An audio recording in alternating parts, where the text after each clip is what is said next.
MLC కవితను arrest చేసి ఢిల్లీకి తరలించడంతో ఒక్కసారిగా తెలంగాణ రాష్ట్ర రాజకీయాలు బగ్గుమన్నాయి. లోక్సభ ఎన్నికలు దగ్గర పడుతున్న కొద్దీ ఒకవైపు పార్టీలో నాయకులంతా రాజీనామాలు చేసి ఇతర పార్టీలో చేరుతున్నారు.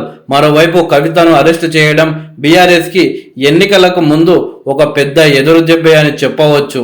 అయితే కవితను అరెస్టు చేయడం కరెక్ట్ కాదు అంటూ ఇది పక్కాగా రాజకీయ కక్షనే అంటూ బీఆర్ఎస్ పార్టీ నేతలు మండిపడుతున్నారు.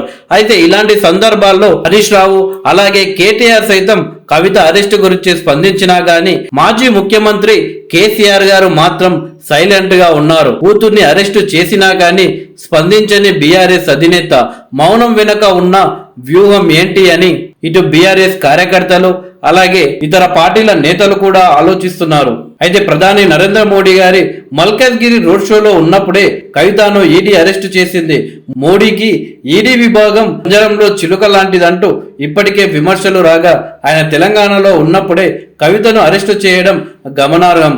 లోక్సభ ఎన్నికల షెడ్యూల్ మరికొద్ది గంటల్లో విడుదలకు ముందు కవిత ఇంట్లో ఈడీ సోదాలు అరెస్టు వెనుక రాజకీయ కోణం ఉందన్న విమర్శలు వెల్లువెత్తుతున్నాయి. అయితే కేసీఆర్ గారి ఫ్యామిలీలో తొలి అరెస్టు కవితదే కావడం గమనార్హం. గతేడాది లిక్కర్ స్కామ్ కేసులో కవిత అరెస్టు తప్పదంటూ బండి సంజయ్ కామెంట్ చేయగా దమ్ముంటే అరెస్టు చేయాలి అని రాష్ట్రం ఏమవుతుందో చూస్తారంటూ బీఆర్ఎస్ నేతలు హెచ్చరించారు. లిక్కర్ స్కామ్ కేసులో ఢిల్లీ డిప్యూటీ సీఎం మనీష్ సిసోడియా మొదలు చాలా మంది అరెస్టు అవుతున్న కవితను మాత్రం బీజేపీ కాపాడుతున్నదంటూ ఇంతకాలం విమర్శలు వచ్చాయి.